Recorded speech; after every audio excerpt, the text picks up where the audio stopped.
May tanong sa akin. Good evening, Boss Rai. Present po kahit late na.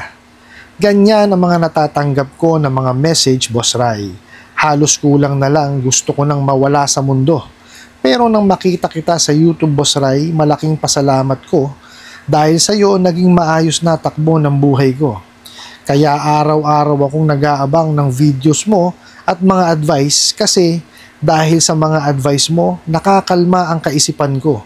God bless you, Boss Rai. Gabayan ka po palagi ng Ama. Napakagandang mensahe po nito.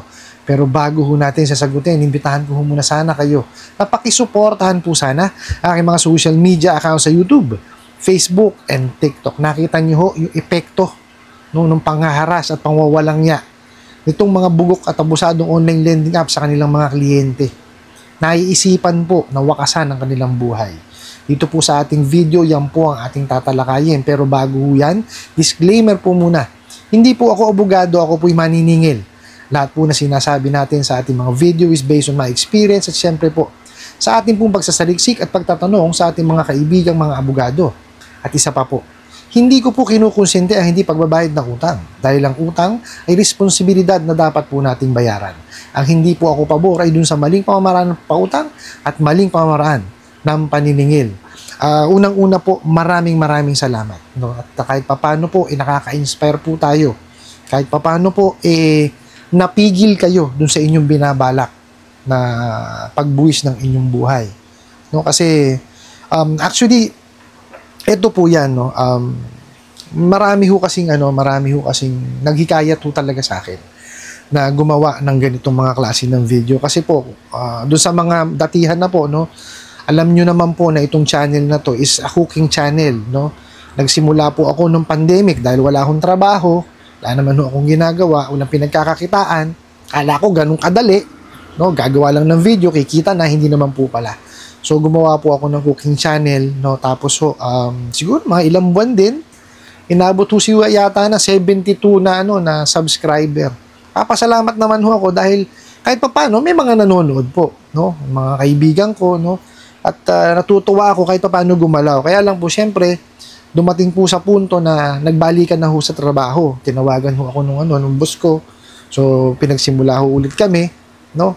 So, yun, nagdire-diretso naman po. So, kaya nahinto po siya. Ngayon, may lumapit po sa akin, no, na sabi na, pare, bakit hindi ka gumawa ng mga video tungkol diyan sa paniningil, no? Kasi ngayon yan kumbaga na papanahon ngayon yan kasi marami ngayon na naaabuso sa mga ula. Noong una ho hindi ko pa siya ganun na may naaabuso ng mga bugo at abusadong online lending apps kasi sa lending ho ako wala naman ho rin kasi kaming kumbaga wala ho kung idea na may ganun talaga na pang-aabuso, no? Yung ginagawa na yung sagad-sagaran ng kawalangyaan, no? Yes, may mga nababalitaan ho ako na paminsan-minsan na may mga ganyan, pero hindi ho yung kagaya ng ginagawa itong mga bugo at abusadong online lending apps. No, kaya po nakumbinsi ho ako. So ang ginawa ko, nag-research ho muna ako, nanood muna ako ng mga video sa iyo kasi hindi naman ho ako talaga palapanood ng mga video sa YouTube, sa social media, hindi ho. Mas mainam pa hong itulog ko na, no? Para ho yung oras ko, ganun lang ginagawa ko, tinutulog ko kaysa manood ako ng mga video. So, nung nga, nasabi sa akin, nag-research po ako, talagang mahabang oras po ang ginugol ko para malaman kung ano talaga yung punot dulo. And then, yun nga po. So, kaya ho ako gumawa ng ganitong klase ng videos. Para ho kahit papano, maibsan yung mga nararamdamang anxiety, depression, no? Ng ating mga kababayan na nawawalang ya o namamaltrato nitong mga bugo at abusadong online lending apps na to. Kasi po, ito yan. Dahil nga po, hindi sila marunong maningil at hindi sila marunong magpautang, no? Ang ginagawa ho nila is yung walang yaan na paniningil. Actually, hindi siya paniningil, talagang walang yaan lang. Ano po? Kasi kung nagsimula ho yan sa maayos na pagpapautang, meaning ho, nasunod ho yung tamang pag-fill out ng application, walang nakawan ng detalye, dinidivulge or sinasabi do sa kliyente yung interest, yung processing fee, penalties, amortization term, no?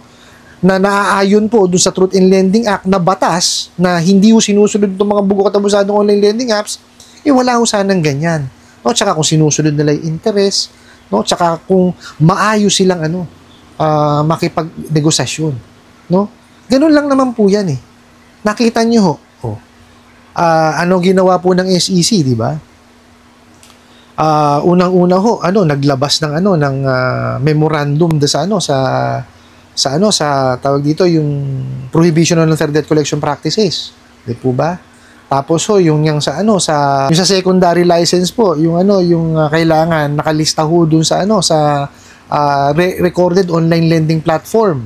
Tapos po yung yung ceiling on interest rate na yung inadapt na po yung inilabas po ng BSP. Ito pa, tapos yun nga ho, yung napanood ko sa YouTube din, sa balita, na gagawa na nga ng batas, aamyendahan na po yung ating mga batas na na medyo may kalumaan na, no? So talagang lalo mare-regulate 'yan.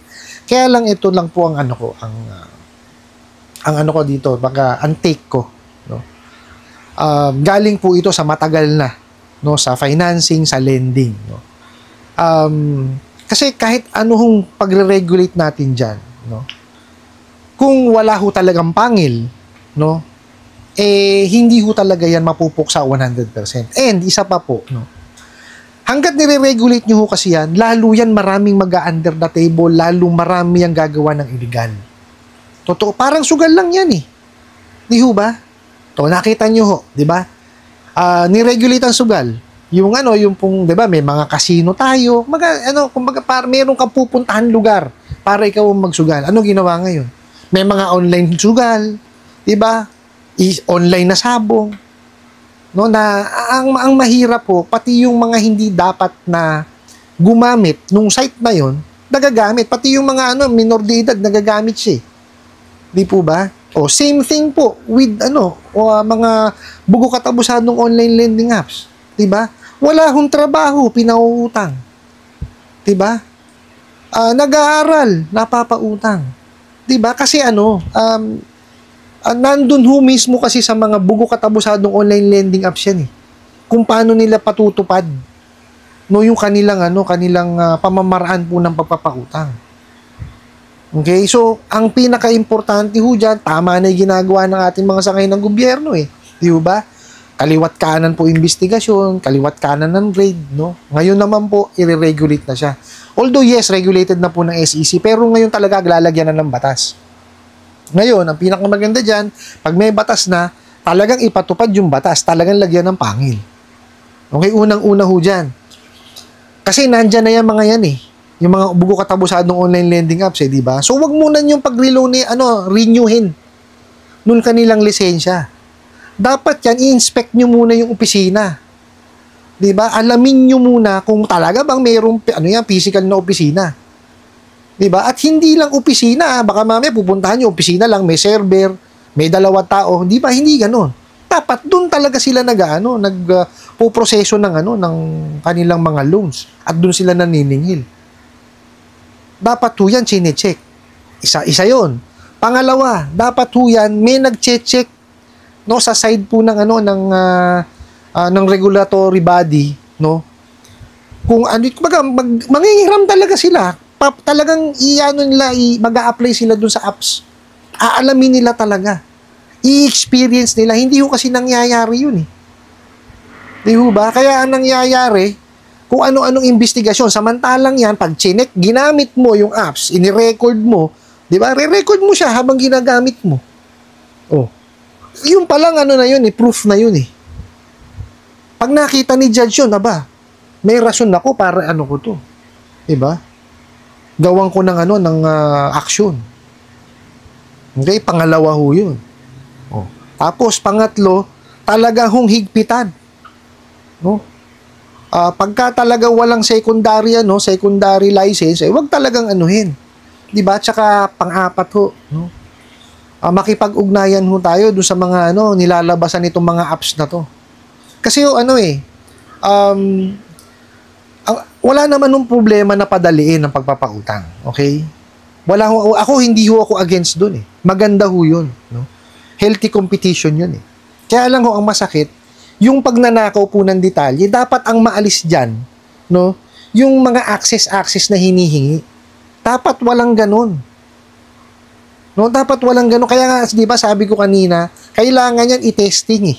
I-experience muna nung mga nagre-regulate kung paano talaga gumagana yung apps. Pagka nang hingin kagad ng na access, wag mo nang anuhin. Ako, isang na kagad yun, isang rason na yun, para yan, pasara ko. Ba't kailangan mong kunin ng detalye? Ba't ka manghihingi ng access? Diba? O, panglima. Dapat talaga yan, yung gumawa ng mga, tawag dito, yung sa interest rate, i-regulate ang interest.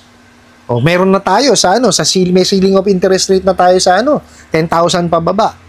O ngayon, syempre, kagaya nun yung sinabi nga ni Senator Tulfo na binibigyan niya ng ang BSP na magkaroon din ng ceiling sa pataas ng 10,000. 'Di ba?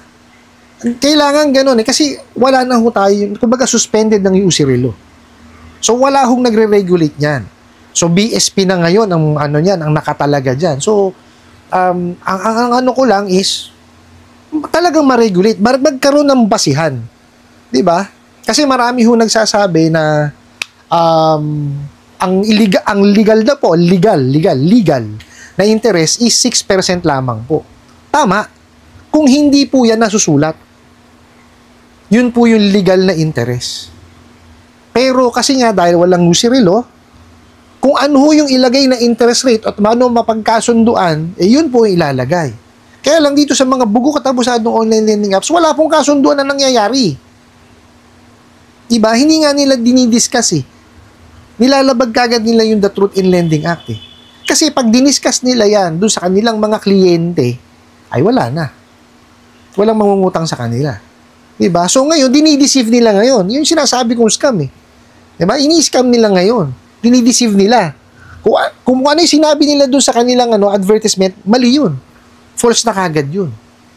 Diba? Tapos, ayan, papasok na yung harassment. Diba? Pananakot. Yun yung kumbaga nagiging dahilan kaya maraming nagkakaroon ng anxiety, depression. Napapahiya, di ba? Kasi biruin nyo, yung mga nanakaw na detalye, especially yung mga nasa contact details, yung mga nasa social media, yun ang tatawagan. Buti sana kung tatanungin lang, hindi sisingilin at aabusuhin. Di ba? Siyempre mapapahiya ngayon yung tao. At hindi lang yun, ipopost sa social media, di ba? Doon sa page ng ganito, sa page ng ganyan. Talagang magkakaroon ng anxiety. Talagang marami ang iisipin na wakasan yung kanilang buhay kasi napapahiya eh. 'Di ba? Ngayon, may mga tao na or di kaya may mga gumagawa ng content na nakakapag-inspire. No, isa na po tayo doon, si Kajani, tsaka iba po natin mga kasama, mga Ola reviewers, sila Ate Red, 'di ba? Sila Pat Quinto, sila Mami Yam. Yan po, legitimate yung masasabing mga gumagawa ng content para tumulong sa tao eh. Di po ba? So ako yun lang ho ang pakay ko. Yun lang po ang aking layunin. Kahit papaano makatulong po sa mga kababayan po natin na naaabuso itong mga bugo katabusadong online lending apps. Dito po sa ating subscriber. Maraming salamat. Napakatyagaan niya po. Araw-araw talaga siyang nanonood. Araw-araw siyang nagko-comment. Maraming salamat po. At sana nga po may natututunan po kayo. I hope nasagot ko po itong mensahe na to. At sana po'y makatulong. Maraming salamat po sa inyong walang sawang pagsuporta at panonood sa aking mga video. Maraming salamat po sa inyong pag-like, pag-share, pag-comment at pagtatanong. And kunin ko na rin po itong opportunity na to na imbitahan po sana kayo. Napakisuportahan po sana aking mga social media account sa YouTube, Facebook, and TikTok. Hanggang sa muli po. Yun lang.